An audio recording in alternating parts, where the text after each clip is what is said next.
राजस्थान के चुनावी जंग में वैसे तो मुद्दों की कमी नहीं है, लेकिन इस वक्त सबसे बड़ा मुद्दा ईडी बन गया है। राजस्थान में चुनाव से पहले ईडी ने बड़ी कार्यवाही की। गुरुवार सुबह ईडी ने प्रदेश कांग्रेस अध्यक्ष गोविंद सिंह डोटासरा के घर छापा मारा, तो वहीं राजस्थान के मुख्यमंत्री अशोक गहलोत के बेटे वैभव गहलोत को ईडी ने समन भेज दिया। वैभव गहलोत को फेमा के तहत समन मिला है। प्रदेश कांग्रेस अध्यक्ष के घर छापा और बेटे को ईडी का समन मिलने पर सीएम गहलोत बुरी तरह से मोदी सरकार पर भड़क गए और हमलावर हो गए।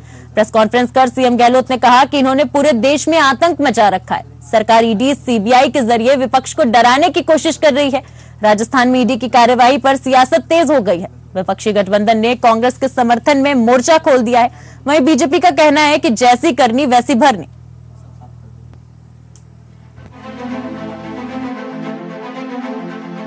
12-13 साल बाद फिर इन्हीं बातों को लेकर ईडी वापस आया है। राजस्थान में चुनाव प्रचार के बीच अब ईडी ने एंट्री ले ली है।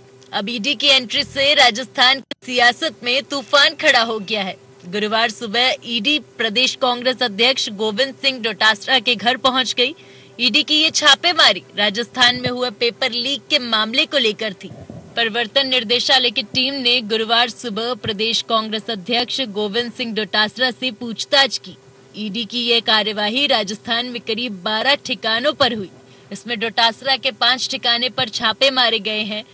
ईडी से जुड़े सूत्रों के अनुसार ईडी को गोविंद सिंह डोटासरा के निवास पर पहले हुए छापेमारी में ऐसे सबूत मिले थे जिनके आधार पर अब ये कार्यवाही हुई है। इसके साथ ही मुख्यमंत्री अशोक गहलोत के बेटे वैभव गहलोत को भी ईडी ने फॉरेन एक्सचेंज मैनेजमेंट एक्स यानी फेमा केस में समन भेजकर पूछताछ के लिए बुलाया है। वैभव गहलोत को शुक्रवार को जयपुर या दिल्ली में ईडी के दफ्तर में पेश होने के लिए कहा गया है। इस समन का संबंध राजस्थान टूरिज्म से जुड़े समूह Triton hotels and resorts private limited, Wardha enterprises private limited और इसके निर्देशकों और प्रमोटर्स के खिलाफ मारे गए छापों से है।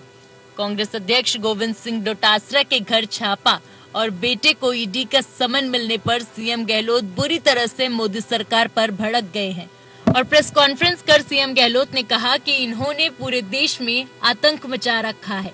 गहलोत ने केंद्र की बीजेपी सरकार को चुनौती देते हुए कहा कि हम इससे घबराने वाले नहीं हैं। जितनी इसकी निंदा करें तो कम है। हम किसी घोर शब्द में निंदा करते हैं। वैभव गहलोत को कोई 5-10 साल में सुनता रहता हूँ, लोग शिकायत ईडी में करते करते। एक वो महाराष्ट्र के आए थे member parliament, x member parliament, तब से सुन रहा हूँ मैं। और परसों कल नोटिस मिला, आज वहां जाके हाजिर हो ईडी के अंदर। दरअसल गहलोत का आरोप है कि बुधवार को झुंझुनू की रैली में कांग्रेस पार्टी ने जो गारंटी जनता को दी थी उससे बीजेपी सरकार घबरा गई है और इसीलिए ईडी की कार्यवाही अगले दिन राजस्थान में हुई है। गहलोत ने मोदी सरकार पर आरोप लगाया कि चुनावी राज्यों में ईडी गैर बीजेपी दलों को परेशान कर रही है। बेटे वैभव गहलोत को भेजे समन पर गहलोत ने कहा कि वैभव गहलोत पर कार्यवाही कर सीधे सीधे उन्हें टारगेट करने की कोशिश की जा रही है। मुख्यमंत्री गहलोत ने दावा किया बीजेपी राजस्थान में उनकी सरकार नहीं गिरा सकेगी, इसीलिए वो अब एजेंसी के जरिए ये सब कार्यवाही कर रही है। एक संकेत देने के लिए दी गई है, मैसेज देने के लिए दी गई है कि अगर हम पॉलिटिकली कमजोर पड़ेंगे तो हमारा साथ देने के लिए नाना प्रकार की जो एजेंसीज भारत सरकार की हैं, चाहे वो सीबीआई है, ईडी है, इनकम टैक्स है, उनका हम दुरुपयोग करेंगे और लोगों के अंदर एक तरह का भय पैदा करने की हम कोशिश करेंगे। वहीं इस मामले में वैभव गहलोत ने मोदी सरकार पर तंज कसते हुए कहा कि 12 साल पहले भी मुझे ईडी ने समन भेजा था, तब भी हमने उनके साथ सहयोग किया था। इस बार भी हमें अंदेशा था कि चुनावों के दौरान हमें समन भेजा जाएगा। हम इस बार भी उनके समन का जवाब देंगे। समन आया है और ये मामला तो 12 साल पहले, 13 साल पहले भी यही आरोप लगाए गए थे, तब भी हम लोगों ने इसका जवाब दे दिया। 12-13 साल बाद फिर इन्हीं बातों को लेके ईडी वापस आया है। तो प्रदेश की जनता समझती है कि क्यों चुनाव में जब आचार संहिता हो गई तभी इनको याद क्यों आ रही है। डोटासरा जी की उधर राजस्थान में ईडी की कार्यवाही पर सियासत तेज हो गई है। विपक्षी गठबंधन ने कांग्रेस के समर्थन में मोर्चा खोल दिया है। हर तरीके से भारतीय जनता पार्टी हताश है और उनको लग रहा है कि लोगों का विश्वास भारतीय जनता पार्टी से कम हो रहा है।